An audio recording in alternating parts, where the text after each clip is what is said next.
Hello बच्चों, welcome to my YouTube channel Alok Singh lectures. आप लोग के सभी कैसे हैं? आई होप आप सभी अच्छे होंगे। आइए आज हम लोग एक बहुत धमाकेदार वीडियो स्टार्ट करते हैं। जैसा कि हमने आपसे प्रॉमिस किया था कि 90 डेज का हम लोग चैलेंज लेकर चल रहे हैं। पहले हम लोग फिजिक्स में डेरिवेशन क्लियर करेंगे, डेरिवेशन के बाद हम लोग डेफिनेशन में जाएंगे और डेफिनेशन के बाद बेटा हम कहां पे जाएंगे? न्यूमेरिकल में जाएंगे। तो जैसे कि आपको पता है कि यूट्यूब में हमारे ही चैनल में 2 वीडियो आपको फिजिक्स की मिल चुकी हैं। आज हम एक तीसरी धमाकेदार मोस्ट इंपोर्टेंट क्वेश्चन स्टार्ट करते हैं। उस क्वेश्चन का नाम है किसी वैद्युत द्विध्रुव के कारण निरक्षीय स्थिति पर उत्पन्न वैद्युत क्षेत्र की तीव्रता के लिए व्यंजक। वैद्युत क्षेत्र की तीव्रता के लिए व्यंजक। तो बेटा जैसा कि आपको पता होगा कि कुछ टर्म्स आपको दिख रहे होंगे कि जैसे कि इसमें एक वैद्युत द्विध्रुव का जिक्र हो रहा है। किसका जिक्र हो रहा है? वैद्युत द्विध्रुव का जिक्र हो। तो वैद्युत द्विध्रुव क्या होता है? तो जब दो समान परंतु विपरीत प्रकार के आवेश एक दूसरे से अल्प दूरी पर होते हैं तो इस प्रकार से बने निकाय को हम लोग क्या कह देते हैं? वैद्युत द्विध्रुव कह देते हैं। क्या कह देते हैं बेटा? वैद्युत द्विध्रुव कह देते हैं। चलिए आइए हम लोग स्टार्ट करते हैं अपना डेरिवेशन, प्यारा सा डेरिवेशन। माना ए भी एक वैद्युत द्विध्रुव है। माना ए भी एक क्या बेटा? वैद्युत द्विध्रुव। माना ए भी एक क्या है बेटा? वैद्युत द्विध्रुव। माना जो बेटा ये भाषा बोला करते हैं, ये भाषा लिखी जाती है डायग्राम के जस्ट लेफ्ट साइड। तो माना ए भी एक क्या बेटा? वैद्युत द्विध्रुव है जिसके ए सिरे पर माइनस क्यू आवेश तथा बी सिरे पर प्लस क्यू आवेश है। इसका मध्य बिंदु बेटा क्या है? ओ है। मध्य बिंदु क्या है? ओ है। जैसा कि बेटा अक्ष का मतलब होता है उसके अक्ष में और निरक्ष का मतलब होता है उसके जस्ट परपेंडिकुलर 90 डिग्री पे, 90 डिग्री पे। तो माना ए भी एक वैद्युत द्विध्रुव जिसके ए सिरे पर माइनस क्यू तथा बी सिरे पर क्या बेटा? प्लस क्यू आवेश है। इसका मध्य बिंदु क्या है? ओ है। तो बेटा ओ ए बराबर क्या हो जाएगा? एल हो जाएगा। ओ ए बराबर क्या हो जाएगा? एल हो जाएगा।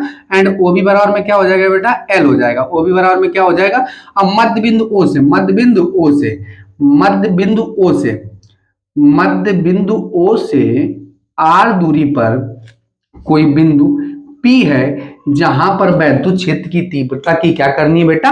गणना करनी है। आपको हमने बेटा अच्छी स्थिति में भी बताया था कि बेटा जहां पर आवेश रखा, जहां पर बेटा वैद्युत क्षेत्र की तीव्रता की गणना करनी होती है उसके बीच की दूरी हमको चाहिए। तो बेटा हमें इसके बीच की दूरी नहीं पता तो हम इसको क्या करेंगे? इसको ऐसे मिला देंगे। अब इसको यहां से मिला देंगे। अब बेटा किसी बिंदु आवेश के कारण जो वैद्युत क्षेत्र की तीव्रता E बराबर होता है, E बराबर होता है 1/4 pi epsilon naught Q by में आर स्क्वायर। क्यू बाई में बेटा आर स्क्वायर। जो बेटा ये आर होता है ना, ये आर कुछ और नहीं होता है, जहां पर आवेश रखा होता है और जहां पर वैद्युत क्षेत्र की तीव्रता की गणना करनी होती है उसके बीच की क्या होती है बेटा? दूरी होती है। उसके बीच की क्या होती है? दूरी होती है। तो उसके बीच की क्या होती है बेटा? दूरी होती है। जैसा कि आपको क्या पता है, माना ए बी एक क्या है? वैद्युत द्विध्रुव जिसके ए सिरे पर माइनस क्यू था, बी सिरे पर प्लस क्यू है। वैसे इसका मध्य बिंदु ओ है। ओ ए बराबर एल, ओ बी बराबर में क्या बेटा? एल। मध्य बिंदु ओ से आर दूरी पर कोई बिंदु पी है जहां पर वैद्युत क्षेत्र की तीव्रता की क्या करनी है बेटा? गणना करनी है। जहां पर वैद्युत क्षेत्र की तीव्रता की क्या करनी है बेटा? गणना करनी है। अब बेटा प्लस क्यू आवेश के कारण आपको पता होना चाहिए कि जो वैद्युत क्षेत्र की तीव्रता होती है वो प्लस क्यू आवेश के कारण वैद्युत क्षेत्र की तीव्रता बाहर की ओर होती है और माइनस के कारण वैद्युत क्षेत्र की तीव्रता किधर की ओर होती है? अंदर की ओर होती है। प्लस के कारण वैद्युत क्षेत्र की तीव्रता बाहर के लिए होती है और माइनस के कारण किधर के लिए होती है बेटा? अंदर की ओर होती चाहिए। इसको इरेज कर देते हैं बेटा। बना रहने दो, एडिट कर दिया करो ना। पॉज कर दिया था क्या? चलना है। चलिए बेटा, हाँ चलिए बेटा माना ए भी एक क्या है? द्विध्रुव जिसके ए सिरे पर माइनस क्यू था, बी सिरे पर प्लस क्यू है। इसका मध्य बिंदु ओ है। ओ ए बराबर में एल, ओ बी बराबर में एल। मध्य बिंदु ओ से आर दूरी पर कोई बिंदु पी है जहां पर वैद्युत क्षेत्र की तीव्रता की क्या करनी है बेटा? गणना करनी है। तो प्लस क्यू आवेश के कारण उत्पन्न जो वैद्युत क्षेत्र की तीव्रता होगी वो E1 किधर की ओर होगी बेटा? बाहर की ओर होगी। E1 किधर की ओर होगी? बाहर की ओर होगी। तो प्लस क्यू आवेश के कारण उत्पन्न जो वैद्युत क्षेत्र की तीव्रता E1 होगा वो किधर की ओर होगा? बाहर की ओर होगा। प्लस क्यू आवेश के कारण उत्पन्न जो वैद्युत क्षेत्र की तीव्रता होगा वो बाहर की ओर होगा। अब बेटा पता माइनस के कारण जो उत्पन्न वैद्युत क्षेत्र की तीव्रता E2 होगा ये अंदर की ओर होगा। E2 हो जाएगा, ये किधर की ओर होगा बेटा? अंदर की ओर होगा। जैसा कि आपको पता है कि वैद्युत क्षेत्र की तीव्रता जो होती है वो सदिश राशि होती है और सदिश राशि का योग करने के लिए हमें बेटा सदिश योग का नियम, तो इसके लिए सिंपल सा कॉन्सेप्ट ये है कि हम इसके कंपोनेंट्स कर लेंगे यानी कि घटक कर लेंगे। क्या कर लेंगे बेटा? घटक कर लेंगे। तो घटक करने के लिए हम क्या करेंगे? इसको थोड़ा सा बढ़ाएंगे और इसको ऐसे मिला देंगे। और ये बेटा जो यहाँ पे कोण बना रहा है ये थीटा बना रहा है, और ये यहाँ पे जो कोण बना रहा है ये भी कितना बना रहा है, थीटा बना रहा है। अब बेटा घटक करना बहुत आसान होता है, तो घटक करना क्या कैसे करते हैं, तो जो कोण बनाता है, जो कोण बनाता है वो बेटा cos थीटा होता है, जो कोण नहीं बनाता वो sin थीटा होता है। तो E1 जो है इस अक्ष के साथ कोण नहीं बना रहा है, इसलिए ये क्या हो गया, E1 sin थीटा हो गया। E1 क्या हो गया बेटा, sin थीटा हो गया। अब बेटा E1 जो है ना, ये बेटा समांतर अक्ष के साथ, इस अक्ष के साथ क्या कोण बना रहा है, क्षैतिज। ऊर्ध्वाधर अक्ष के साथ कोण नहीं बना रहा है, लेकिन क्षैतिज अक्ष के साथ कोण बना रहा है, यानी E1 क्या बेटा, E1 cos थीटा हो गया। E1 क्या हो गया, cos थीटा हो गया। E1 क्या हो गया, cos थीटा। अब बेटा जो E2 है ना, ये ऊर्ध्वाधर घटक के साथ कोण नहीं बना रहा, तो ये क्या हो गया, E2 sin theta, E2 sin theta, E2 sin theta. लेकिन बेटा बात आपको पता होनी चाहिए, ये कोण इसके साथ बना रहा है, मतलब क्षैतिज अक्ष के साथ कोण बना रहा है, तो ये क्या हो जाएगा, E2 cos थीटा। E2 क्या हो जाएगा, cos थीटा। E2 क्या हो जाएगा बेटा, cos theta. E2 cos theta. ठीक है बेटा। अब जहां पर आवेश रखा, जहां पर वैद्युत क्षेत्र की तीव्रता की गणना करनी, उसके बीच की दूरी भी हमको पता होनी चाहिए, तो इसके बीच की हम लोग दूरी निकाल लेते हैं बेटा। तो इसके बीच की दूरी निकालने के लिए हम ले लेंगे त्रिभुज AOP, त्रिभुज AOP में, त्रिभुज AOP में क्या ले लेंगे बेटा, एक समकोण त्रिभुज, त्रिभुज AOP में ले लेंगे। क्या, पाइथागोरस प्रमेय क्या होती है, कर्ण का स्क्वायर इक्वल टू लंब का स्क्वायर धन आधार का स्क्वायर, धन आधार का स्क्वायर। बेटा लंब कितना है, तो बेटा आपको पता होना चाहिए 90 के सामने वाली भुजा जो कर्ण होती है, न्यून कोण के सामने वाली भुजा लंब होती है, और शेष बची हुई भुजा क्या होती है, आधार होती है। तो मध्य बिंदु O से, मध्य बिंदु O से R दूरी पर कोई बिंदु क्या है बेटा, P है, जहां पर वैद्युत क्षेत्र की तीव्रता की क्या करनी है, गणना करनी है। जहां पर वैद्युत क्षेत्र की तीव्रता की क्या करनी है बेटा, गणना करनी है। मध्य बिंदु O से R दूरी पर कोई बिंदु P है, जहां पर वैद्युत क्षेत्र की तीव्रता की क्या करनी है, गणना करनी है। तो बेटा लंब अपने पास क्या है, लंब है R, तो R स्क्वायर हो जाएगा, R स्क्वायर हो जाएगा। कर्ण कितना है अपने पास बेटा, AP है, तो कर्ण कितना आ गया, AP स्क्वायर लगा, इसलिए स्क्वायर लगा देंगे। तो AP का स्क्वायर इक्वल टू हो जाएगा R स्क्वायर प्लस में क्या हो जाएगा, L स्क्वायर हो जाएगा। अब बेटा यहाँ पे हम लिखेंगे, चूंकि हमको पता है ये जो त्रिभुज AOP है वो सर्वांगसम है त्रिभुज BOP के, क्योंकि बेटा ये वाला कोण इस वाले कोण के बराबर होगा, क्योंकि प्रत्येक 90 डिग्री का है। ये वाला कोण इस वाले कोण, ऐसा करते हैं, ये वाली रेखा क्या है, उभयनिष्ठ रेखा। ये वाली रेखा क्या है, उभयनिष्ठ रेखा है, और OA बराबर में OB है, क्योंकि बेटा O जो है वो AB का मध्य बिंदु है। अब किसी भी त्रिभुज की अगर तीन यानी एक भुजा मतलब तीन भुजाएं बराबर होती हैं, तो हम कह देते हैं कि ये सर्वांगसम त्रिभुज। सर्वांगसम का मतलब होता है सभी अंग बराबर। तो इसलिए हम लिख सकते हैं त्रिभुज AOP सर्वांगसम है, सर्वांगसम है त्रिभुज BOP के, सर्वांगसम है त्रिभुज BOP के। इसलिए हम कह सकते हैं कि AP, अब बेटा ये क्या निकालेंगे, यहाँ AP का मान निकालेंगे, तो AP इक्वल हो जाएगा under root of R square और प्लस में L स्क्वायर। इसलिए हम लिख सकते हैं AP बराबर में BP, क्योंकि बेटा सर्वांगसम, सर्वांगसम का मतलब हो गया सभी अंग बराबर, इसलिए हो गया under root of R square और प्लस में क्या हो जाएगा बेटा, L square. R square plus में क्या हो गया, L स्क्वायर हो गया। अब बेटा क्या करते हैं, अब हम जैसा कि आपको अच्छी स्थिति में निकाला था प्लस क्यू आवेश के कारण वैद्युत क्षेत्र की तीव्रता और माइनस क्यू आवेश के कारण वैद्युत क्षेत्र की तीव्रता, तो अब निकालते हैं बेटा प्लस क्यू आवेश के कारण। प्लस क्यू आवेश के कारण, आवेश के कारण बिंदु P पर उत्पन्न वैद्युत क्षेत्र की, वैद्युत क्षेत्र की तीव्रता, वैद्युत क्षेत्र की तीव्रता। तो बेटा किसी बिंदु आवेश के कारण जो उत्पन्न वैद्युत क्षेत्र की तीव्रता होती है वो E इक्वल टू होता है 1/4πε0 क्यू बाई में R स्क्वायर। क्यू बाई में क्या होता है बेटा, R स्क्वायर से जाएंगे हम लोग, लेकिन जो बेटा प्लस क्यू आवेश के कारण उत्पन्न वैद्युत क्षेत्र की तीव्रता वो E1 है, तो E1 बराबर हो गया 1/4πε0 क्यू बाई में आर, आर की जगह अपने पास है बेटा बीपी है, आर की जगह क्या अपने पास, अब बीपी का मान है under root of are square और प्लस में बेटा क्या है एल स्क्वायर का होल ऑफ स्क्वायर हो जाएगा। ठीक है बेटा, 1/4 pi epsilon naught Q by में अंडर रूट से स्क्वायर खत्म हो गया, आर स्क्वायर और प्लस में क्या हो गया बेटा एल स्क्वायर हो गया, तो E1 के वैल्यू आ गई, E1 इक्वल टू आ गया 1/4 पाई एप्सिलॉन नॉट क्यू बटे में आर स्क्वायर प्लस में एल स्क्वायर बना लेंगे इक्वेशन फर्स्ट। अब बेटा हम क्या करेंगे, माइनस क्यू आवेश के कारण, माइनस क्यू आवेश के कारण, आवेश के कारण बिंदु P पर उत्पन्न वैद्युत क्षेत्र की तीव्रता, तो बिंदु P पर उत्पन्न जो वैद्युत क्षेत्र की तीव्रता होगी वो माइनस क्यू आवेश के कारण वो होगी बेटा E2, E2 बराबर होगा 1/4 पाई एप्सिलॉन नॉट होगा अब क्यू बटे में अंडर रूट ऑफ, क्योंकि बेटा एपी है ना, एपी का मान under root are square plus में एल स्क्वायर, अंडर रूट से स्क्वायर कैंसिल आउट हो गया, 1/4 पाई एप्सिलॉन नॉट बाई में क्या हो गया बेटा under root of are square plus में क्या हो गया एल स्क्वायर, E2 की वैल्यू आ गई। बना लेंगे इक्वेशन सेकेंड, बना लेंगे इक्वेशन बेटा क्या सेकेंड, इक्वेशन क्या बना लेंगे बेटा सेकेंड बना लेंगे। आइए बेटा अब आगे हल करते हैं। अब क्या करते हैं, हमें पता चला कि समीकरण जो एक है वो समीकरण दो कि आरएचएस जो पार्ट है वो आपस में क्या है बेटा बराबर है। जब आरएचएस बराबर है तो हम कह सकते हैं एलएचएस भी बराबर होंगे, तो यहां पे लिखेंगे फ्रॉम इक्वेशन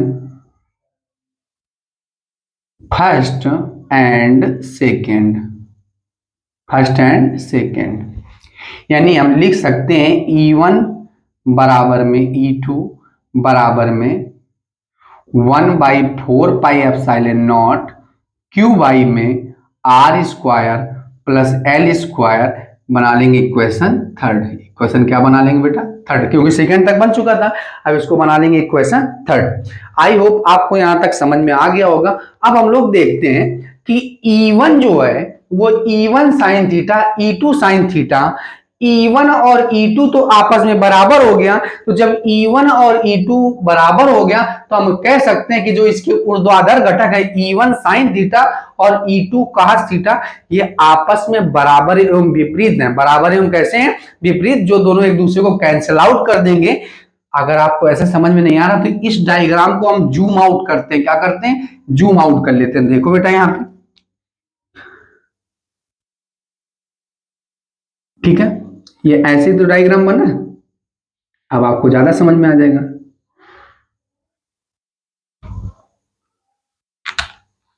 ये कितना कंस्ट्रक्ट कर रहा है कोण थीटा, अगला वाला कितना कर रहा है ये भी थीटा कर रहा है, ये वाला बेटा क्या है E1 साइन थीटा और ये वाला क्या है E2 sine theta, E2 sine theta, और ये क्या है बेटा E1 है और ये क्या है हाँ E2 है।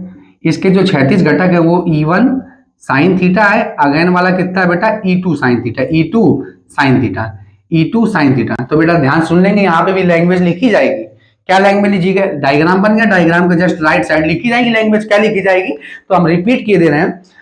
बिंदु P पर उत्पन्न वैद्युत क्षेत्र की तीव्रता, बिंदु P पर उत्पन्न वैद्युत क्षेत्र की तीव्रता, इसके जो ऊर्ध्वाधर घटक होंगे वो बराबर एवं विपरीत होंगे। अब बराबर एवं विपरीत होंगे तो बेटा ये दोनों एक दूसरे को कैंसिल आउट कर देंगे। तो जो बिंदु P पर उत्पन्न वैद्युत क्षेत्र की तीव्रता होगी वो बेटा केवल क्षैतिज घटक के कारण होगी, यानी कि क्षैतिज घटक को जोड़ देंगे तो बिंदु P पर उत्पन्न वैद्युत क्षेत्र की तीव्रता मतलब कुल वैद्युत क्षेत्र की तीव्रता आ जाएगी। तो हम यहाँ पे लिख सकते हैं, क्या लिखेंगे लैंग्वेज में बेटा, बिंदु P पर जो उत्पन्न वैद्युत क्षेत्र की तीव्रता इसके ऊर्ध्वाधर घटक आपस में बराबर एवं विपरीत हैं, तो बराबर एवं विपरीत जिससे एक दोनों को दूसरे को कैंसिल कर देंगे, अतः क्षैतिज घटक के कारण ही बिंदु P पर उत्पन्न कुल वैद्युत क्षेत्र की तीव्रता होगी।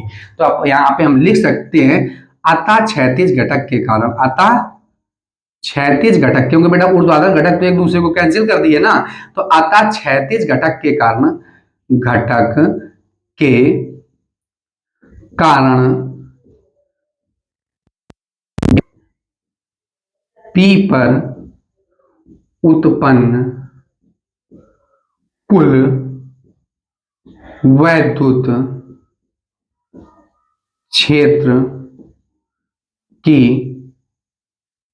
क्षेत्र की तीव्रता, कुल उत्पन्न वैद्युत क्षेत्र की तीव्रता क्या होती है बेटा? तो कुल उत्पन्न जो वैद्युत क्षेत्र की तीव्रता होती है वो बेटा क्षैतिज घटक क्या है बेटा?